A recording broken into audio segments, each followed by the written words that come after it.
Hi, fans of high-quality entertainment.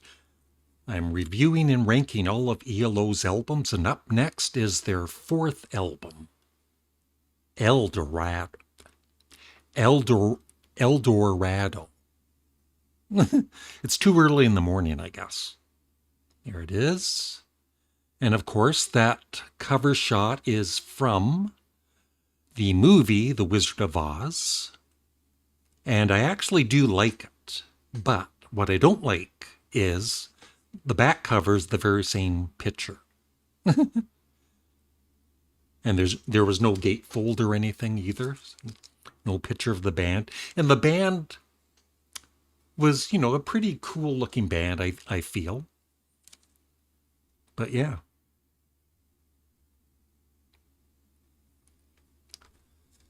So 1974, I was just thinking that 1970, well, of course the 70s, but 1974 was a really good year.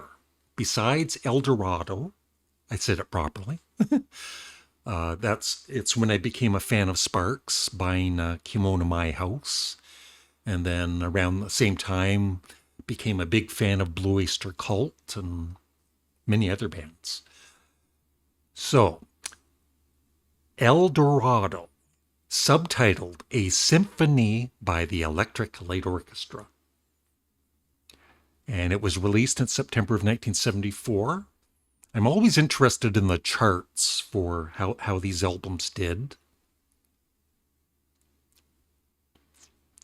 So the Australian charts went to number 40. In Canada, it went to number 7. No wonder I bought the album. Let's see here. And the US, it went to number 16, which is pretty good. And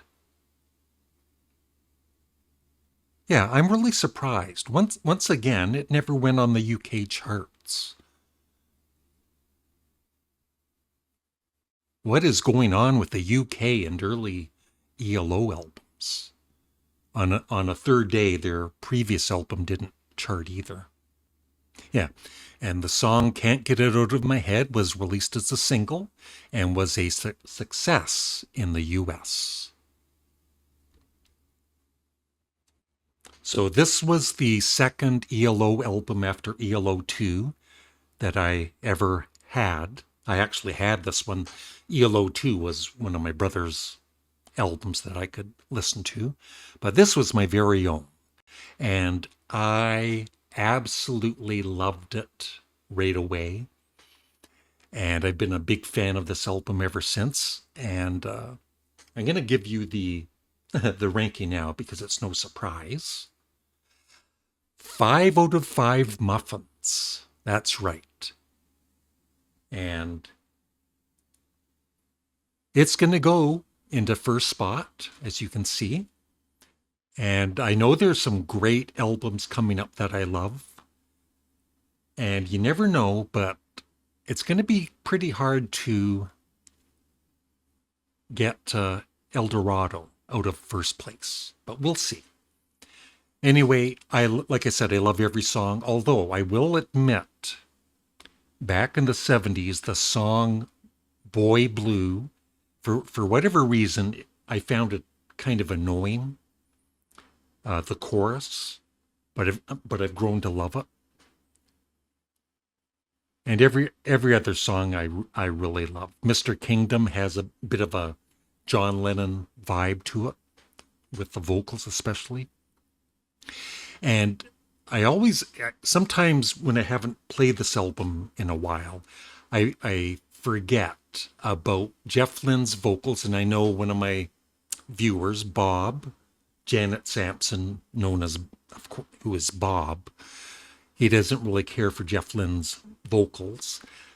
But Bob has to listen to the track Eldorado because Jeff's vocals on that are just so good, especially the repeated bit near the end. Yeah, the chorus, and I will stay, I'll not be back, Eldorado. I will be free of the world, Eldorado. And he repeats that a few times, but every time it just gets like more intense and stronger. And I just love his vocals on that. And it kind of reminds me a little bit of the great singer Roy Orbison, who I know Jeff was a fan of. So yeah, I feel they just knock it out of the park with this. And every song is just fantastic. Illusions in G major is a real fun short rocker, 2 minutes 36 seconds. And even around this time, John Lennon was saying that ELO was the next Beatles, right? With what they were doing. Yeah, I would love your thoughts on Eldorado in the comments section below.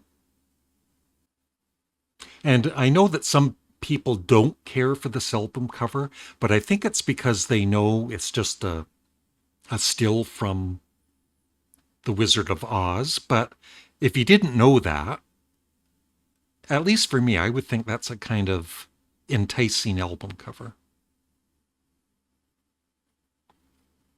And that is it. Thank you for watching. Please remember to thumbs up the video, and I'm looking forward to your comments below. Bye.